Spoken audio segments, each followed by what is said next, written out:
Hello ka-PJL team. Ngayon is ituturo ko sa inyo kung paano i-bold yung text kung meron po kayong i-post sa Facebook.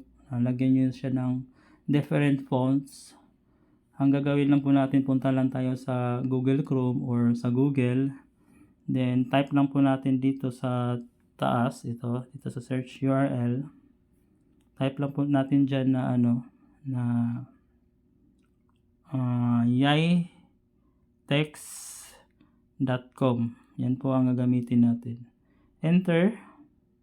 Then dito guys, pwede nyo i-paste yung certain word na gusto nyo. For example, thank you for the blessing.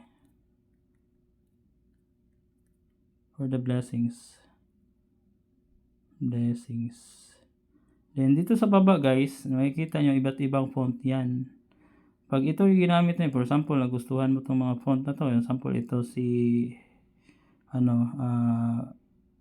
dito sa bold italics serif. Ang gagawin nyo po para makopy nyan, i-click nyo po yung copy. Ayan. Copy po yan. Click po natin yung copy guys. Ayan. Tap po natin yan, tapos makakopy na po siya. Direct copy na po siya. Then pag pumunta tayo sa Facebook, pag nag-post po tayo, di ba, what's on your mind? Ipi-paste po natin dyan, ilong paste lang po natin, then may lalabas yung paste. Ganun siya Then yun, pwede nyo siyang i-post din. Lagyan nyo lang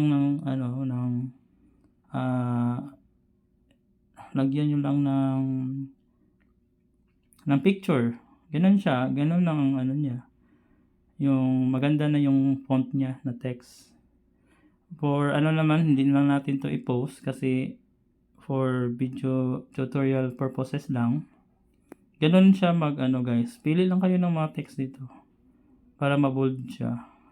Ito yung well-known na ginagamit sa mga nakikita nyo na may mga bold na text dun sa Facebook. Kahit sa Messenger, pwede nyo siya magamit. Yun lang muna guys, and thank you sa mga gustong ganitong tutorial. Mag-subscribe lang po kayo sa YouTube channel natin para ma-notify po kayo sa bagong video na in-upload natin. Bye bye and God bless po sa lahat.